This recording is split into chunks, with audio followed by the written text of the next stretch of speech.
everybody, welcome back to This, That, and the Other Thing. I'm Kathy, I'm Jen. and we got something good for you today. And if you want to learn how to make these blueberry muffins, tune in. I tweaked a recipe. I love tweaking recipes. And usually I do it with recipes out of cookbooks, but this time I'm tweaking it out of this, a cake mix, okay? And we are going to make a blueberry muffin. You can use any kind. I'm using this one today. Yellow cake mix. You can use your yellow butter, as long as it's a yellow cake. And instead of water, we're going to add V8 blueberry pomegranate juice, which is going to make them taste really good. And we're going to put in some fresh blueberries. Step one. Step one, empty the mix into the bowl. Instead of a cup of water, we're going to add 1 cup of juice. And how many muffins will we get out of this? Well, I like to make the muffins a little big. I really load the cups. Usually 1.5 dozen. If you make them smaller, you get 24. Really up to you what you like. A little teeny muffin, fill them halfway, you get 24. If you're a good sized muffin like me, you want to fill it. Okay. 1/2 cup of oil and 3 eggs. Birds are chirping. They're happy. Now we're going to beat this at medium speed for 2 minutes.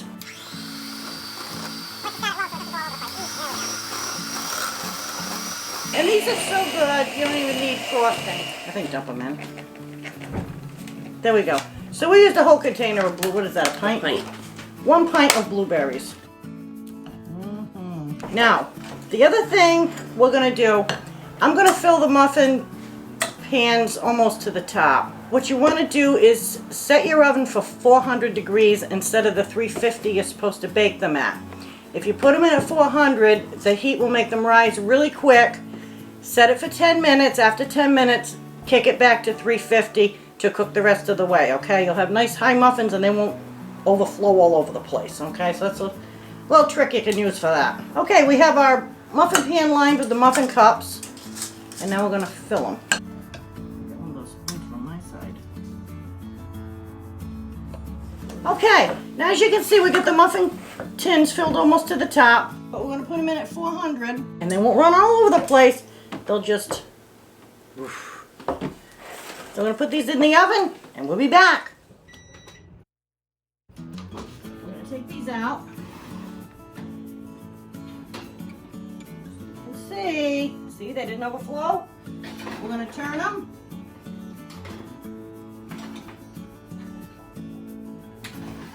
And we're going to knock the temperature down to 350. We'll check them in 6 with a toothpick. If they're done, we'll pull them. If not, we'll put them in for another 2 minutes. Okay. Test the muffins. They smell good. Yeah, they smell good. Oh my goodness.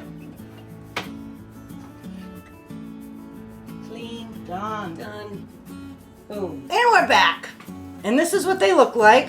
They're really tasty. They smell good. You can also do them with orange and pineapple juice and use some raisins. You know, I mean, you can tweak it up a few different ways with different juices. And fruits. We use the V8, which it's healthy. These are really low sugar. You could put some cream cheese frosting if you wanted, but honestly, the kids like them just like this. And I really hope that you enjoy these. And we're going to be doing a 3-ingredient gluten-free peanut butter cookie. If you would like to see that, Ooh. Stay tuned. Make sure you like, Comment, subscribe, share, and stay tuned. Bye-bye. bye.